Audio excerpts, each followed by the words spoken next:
गूंगी बहू अंधी सास। एक परिवार में 5 लोग थे। ओम प्रकाश, उनकी पत्नी सुमित्रा, बहू भावना, बेटा राहुल और एक थी उनकी बेटी प्रियंका। वैसे तो ओम प्रकाश और सुमित्रा के घर में सब कुछ ठीक ठाक था, लेकिन सुमित्रा की एक आदत थी। घर में कुछ भी गलत या सही हो तो वो किसी से कुछ नहीं कहती, और भावना स्वभाव की इतनी सीधी सादी थी कि अगर कोई उसके साथ गलत भी करता तो भी वो उसे कुछ नहीं कह पाती। इसी के चलते प्रियंका और राहुल घर में मनमानी चलाते रहते, क्योंकि घर को संभालने वाली औरतें इस तरह से रहती थी जैसे वो गूंगी और अंधी हो। माँ, मैं अपनी सहेलियों के साथ पिकनिक पर जा रही हूँ। ठीक है बेटा, चले जाओ। और मुझे आने में रात हो जाएगी, देर से ही आऊंगी मैं। अच्छा, कोई बात नहीं बेटा। भावना, तुमको एक बार में समझ में नहीं आता क्या? नाश्ते में फिर से पराठे बना के रख दिए। कितनी बार तुमसे कहा है कि मेरे लिए ढंग का नाश्ता बनाया करो। ठीक है जी, आगे से ध्यान रखूंगी। अरे ये बहू से किस तरह से बात कर रहे हो तुम राहुल? अरे तो और क्या करूं पापा, इसको कही बात एक बार में समझ में ही नहीं आती। सुमित्रा, तुम अपने बेटे को समझाती क्यों नहीं? बहू से बात करने का ये क्या तरीका है? अरे जिसकी जैसी मर्जी आए करो, मुझे क्या। भावना बेटा, तुम भी तो कभी कुछ कहा करो। इस तरह क्यों सबकी बातें सुनती रहती हो? कोई बात नहीं पापा जी, सब ठीक है। रात को काफी देर तक प्रियंका घर नहीं आती, और जब वापस लौट कर आती है तो एक लड़की के साथ बाइक पर बैठकर। सुमित्रा और भावना दोनों ही प्रियंका को लड़की के साथ देख लेते हैं। आज तो जोर से डांट पड़ने वाली है, लेकिन मैं डर क्यों रही हूँ? माँ तो सब कुछ देखकर भी अंधी बनी रहती है। और रही बात भाभी की, वो किसी को कुछ नहीं बताने वाली। कहने को भगवान ने आवाज दी है, लेकिन गूंगी है गूंगी। अरे प्रियंका बेटा, इतनी रात को कॉलेज से लौट कर आ रही हो? कहाँ गई थी तुम? पापा, वो सहेली के घर पर थी, पढ़ाई करने के लिए रुक गई थी। अच्छा, ठीक है, जाओ अपने कमरे में जाओ और सो जाओ।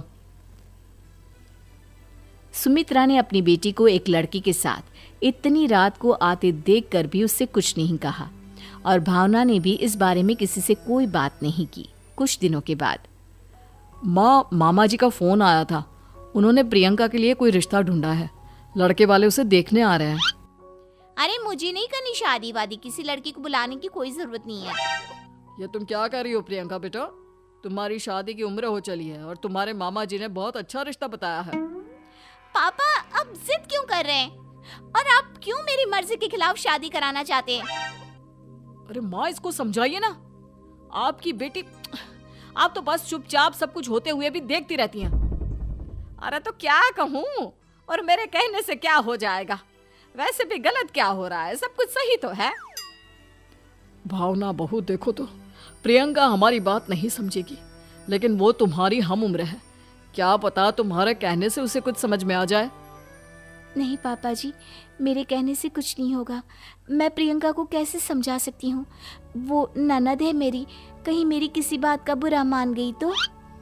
सुमित्रा और भावना में से कोई भी प्रियंका को कुछ नहीं समझाता। इस बात से राहुल और ओम प्रकाश जी दोनों ही परेशान हो जाते हैं। और फिर जब लड़का प्रियंका को देखने के लिए आता है, मुझे आपकी बेटी बहुत पसंद है, मैं उसके साथ शादी करने के लिए तैयार हूँ। देखो, मुझे तुमसे शादी नहीं करनी, और ये बात जितनी जल्दी समझ में आ जाए अच्छा रहेगा। अरे तो फिर आप लोगों ने मुझे यहाँ बुलाया ही क्यों? माफ कर दो बेटा, वो हमारी बेटी जरा गुस्से में है, हम उसे समझाने की कोशिश करते हैं। हाँ, देखिए आप नाराज मत होइए, वो तो उसने बस ऐसे ही कह दिया होगा। अरे कोई ऐसे ही कुछ कहता है क्या? और ये आपकी पत्नी और माँ, ये दोनों इस तरह चुपचाप क्यों बैठे हैं, जैसे इस घर के मेंबर ही ना हो? आपके घर में सब कुछ ठीक तो है ना? अरे सब कुछ ठीक है बेटा। सुमित्रा, समझाओ ना अपनी बेटी को। अरे क्या समझाऊं, क्या होगा समझाने से? सब ठीक ही तो हो रहा है, गलत क्या हो रहा है? भावना, प्रियंका को अंदर लेकर जाओ और उससे समझाओ कि कितना अच्छा रिश्ता है। इतना अच्छा लड़का है, इस तरह से बिहेव ना करे। नहीं जी, मैं किसी से कुछ नहीं कह सकती जी। अरे अजीब परिवार है, मुझे तो यहाँ से निकलना पड़ेगा। इस तरह से तो आपकी बेटी की शादी किसी से नहीं हो सकती। जिसके घर की औरतें गूंगी और अंधी बनकर बैठ जाए, उस घर का कुछ नहीं हो सकता। ओम प्रकाश और राहुल सुमित्रा और भावना की हरकतों की वजह से बहुत परेशान हो जाते हैं। एक दिन वो दोनों आपस में बात करते हैं। पापा, समझ में नहीं आता कि भावना और माँ को कैसे समझाया जाए। सही कहते हो बेटा, तुम और मैं काम के सिलसिले में सारा दिन घर के बाहर रहते हैं और घर की दोनों औरतें जिन्हें सारा घर संभालना चाहिए गूंगी और अंधी बनकर बैठी हैं। पापा आप ही बताइए इसका क्या उपाय है।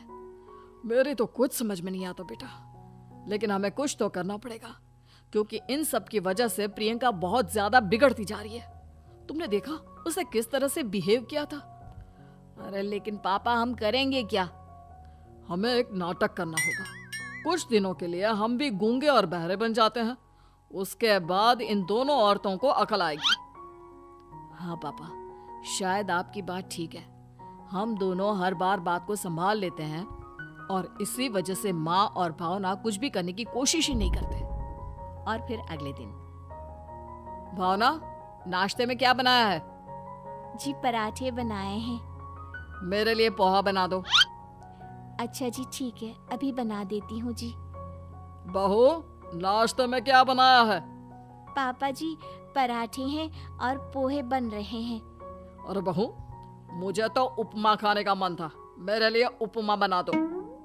ठीक है पापा जी, अभी बना देती हूँ। भाभी जल्दी से जरा मेरा कॉलेज के टिफिन तो पैक कर देना। और सुनो, मुझे ना भिंडी की सब्जी खाने का मन है। सुमित्रा चुपचाप बैठी बैठी सब कुछ देख रही थी। उसने किसी से कुछ भी नहीं कहा और ये देखकर भावना को मन ही मन गुस्सा आ रहा था, लेकिन वो किसी से कुछ नहीं कह रही थी। उसे लग रहा था कि ओम प्रकाश जी जो हमेशा उसकी साइड लेते थे वो भी आज चुपचाप बैठे हुए थे। शाम के वक्त प्रियंका अपने बहुत सारे दोस्तों को लेकर घर आती है और उधर दूसरी तरफ से राहुल भी अपने ऑफिस के दोस्तों को लेकर घर आ जाता है। प्रियंका अपने कमरे में तेज म्यूजिक चलाकर डांस करती है और राहुल अपने दोस्तों के साथ बैठकर जोर जोर से हंस रहा था। प्रियंका और राहुल मिलकर पूरे घर को अस्त व्यस्त कर देते हैं, लेकिन भावना उनसे कोई शिकायत नहीं करती और सुमित्रा जी भी चुपचाप बैठी रहती है। लेकिन भावना और सुमित्रा के अंदर का गुस्सा धीरे धीरे बढ़ रहा था। फिर रात को ओम प्रकाश और राहुल एक दूसरे से बातें करते हैं। पापा, हमने इतना कुछ किया फिर भी भावना कुछ बोलती ही नहीं और माँ भी कुछ गलत करने से किसी को रोकती ही नहीं। तुम चिंता मत करो बेटा, इन दोनों के अंदर का गुस्सा भर रहा है और बहुत जल्दी बाहर आने वाला है। अगले दिन, अरे बहू, ये कपड़े धुले हैं या गंदे हैं? पापा जी कपड़े तो मैंने धोकर ही आपकी अलमारी में रखे थे। मुझे तो साफ नहीं लग रहे, एक बार और धो देना। प्रियंका, मैं सोच रहा था कि तुम्हें उस लड़के से शादी नहीं करनी है ना, मत करो। एक काम करो, वैसे भी क्या रखा है शादी वादी में, तुम्हें जो लड़का पसंद है उसके साथ जाकर कोर्ट मैरिज कर लो। इस बार ओम प्रकाश और राहुल की बात सुनकर भावना और सुमित्रा के अंदर का गुस्सा जाग उठता है। मैं किसी से कुछ कहती नहीं जी, इसका मतलब ये है कि आप लोग मुझे परेशान करते ही रहेंगे। कल 4 बार मुझसे नाश्ता बनवाया, आज पापा जी मुझसे धुले हुए कपड़ों को बार बार धुलवा रहे हैं। अरे मैं इंसान हूँ जी, कोई मशीन नहीं हूँ। तुम दोनों ने मिलकर इस घर की कैसी हालत बना दी है और अपनी बहन को भागकर शादी करने के लिए कह रहे हो। तुम भाई हो या दुश्मन? ओम प्रकाश और राहुल जोर जोर से हंसने लगते हैं। अरे इसमें हंसने की क्या बात है? हम लोग यहाँ इतने परेशान हो रहे हैं जी, तुम लोगों को ऐसी हरकत करने के बाद भी हंसी आ रही है। ये क्या कर रहे हैं जी आप दोनों? यही तो हम चाहते थे कि सुमित्रा तुम अंधी होकर ना बैठी रहो। घर में कुछ भी गलत हो तो उसे रोकने की कोशिश करो। और भावना, तुम अपने साथ हो रहे गलत व्यवहार पर भी कभी मुंह नहीं खोलती, ये सही बात नहीं है। मैं चाहता था कि तुम्हारी भी जुबान खुले, तुम गलत बात का विरोध करो। गूंगी बहू और अंधी सास की ये जोड़ी इस घर में अब नहीं चलेगी।